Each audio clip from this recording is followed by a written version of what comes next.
Side खबरों के लिए सब्सक्राइब करें फ्लेम मीडिया और उसके बाद बेल आइकन को प्रेस करें ताकि सबसे पहले आपको मिले एक्सक्लूसिव खबरें।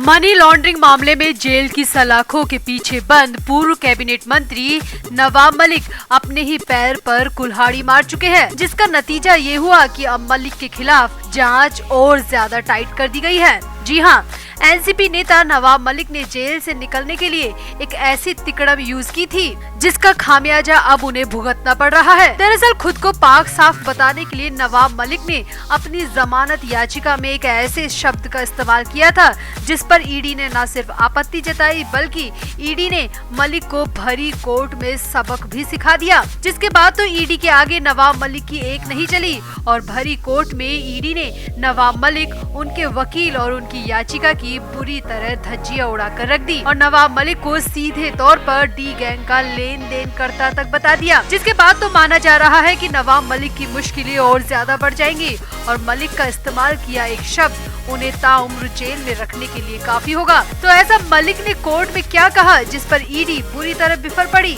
और फिर मलिक की असली कुंडली भी खोल कर रख दी, तो आपको बताते हैं सब। आप भी वीडियो को शेयर करें और अपनी राय कमेंट बॉक्स में जरूर दें। वैसे आपको याद दिला दे कि हमारा ब्रांड न्यू व्लॉग आ चुका है जो कि धमाल मचा रहा है। उसे देखने के लिए डिस्क्रिप्शन में दिए लिंक पर क्लिक करें। सपोर्ट के लिए लाइक, शेयर और सब्सक्राइब जरूर से जरूर करें।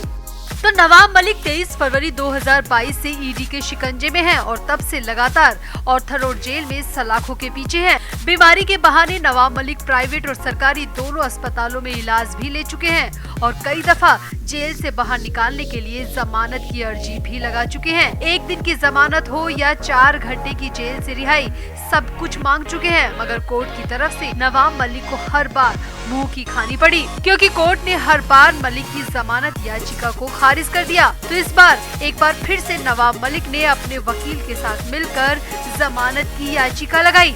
हालांकि कोर्ट की तरफ से इस बार भी मलिक को किसी भी तरह की राहत नहीं दी गई, मगर खबर ये है कि मलिक ने अपनी जमानत याचिका में एक ऐसे शब्द का इस्तेमाल किया था जिस पर जांच कर रही टीम का पारा हाई हो गया और उसके बाद तो ईडी ने मलिक की पूरी कुंडली ही कोर्ट में खोल कर रख दी।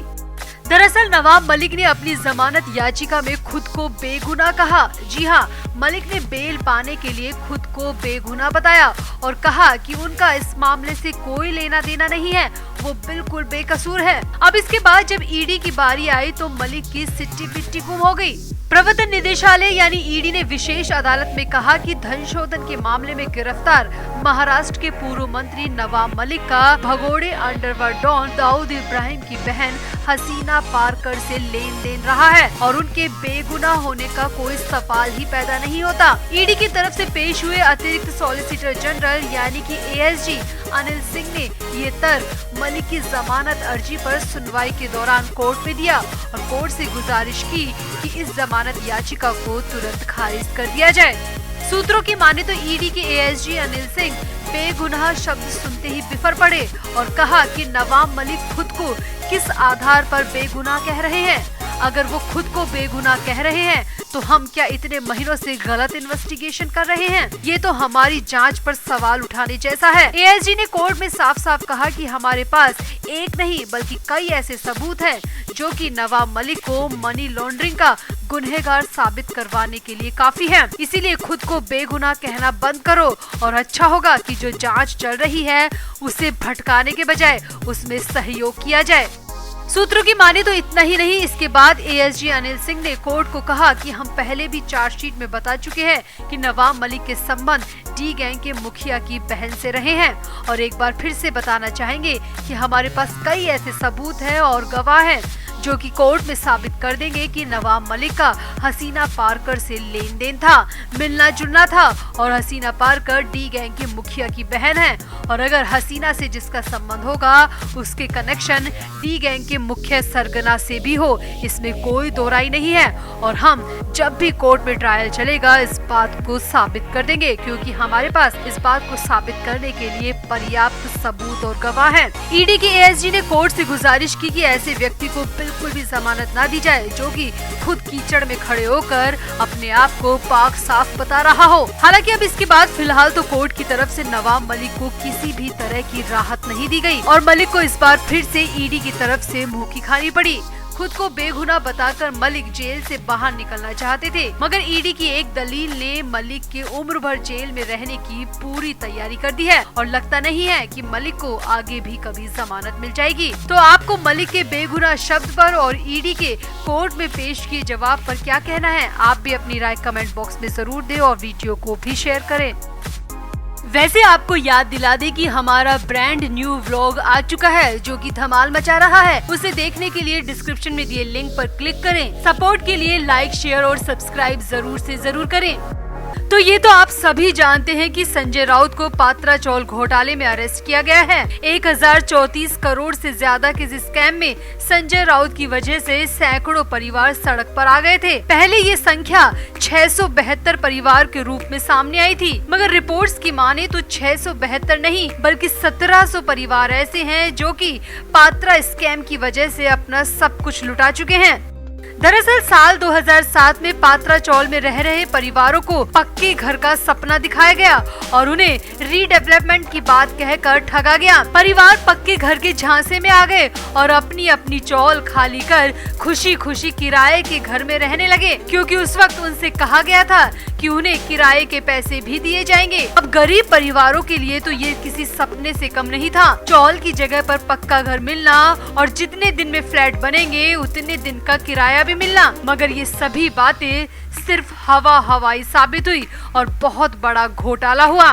पहले कहा जा रहा था कि इस घोटाले की वजह से 672 परिवार बर्बाद हुए हैं, मगर अब ये संख्या 1700 परिवारों के रूप में सामने आई है। दरअसल हाल ही में मुंबई के गोरेगांव स्थित सिद्धार्थ नगर में पात्रा चौल घोटाले के पीड़ित परिवार इकट्ठा हुए और इन सब ने मिलकर संजय राउत, म्हाडा और बांधना के खिलाफ जमकर प्रदर्शन किया।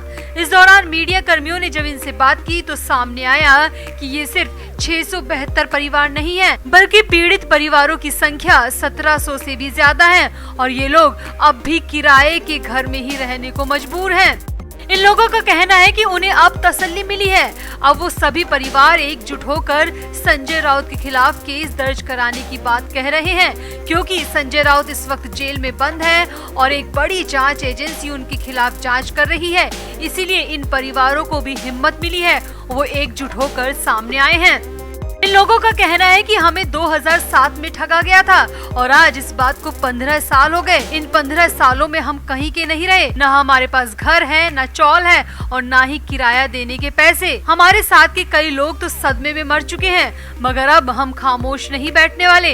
हम ईडी का साथ देंगे और सब एकजुट होकर संजय राउत के खिलाफ सामूहिक FIR भी दर्ज करवाएंगे।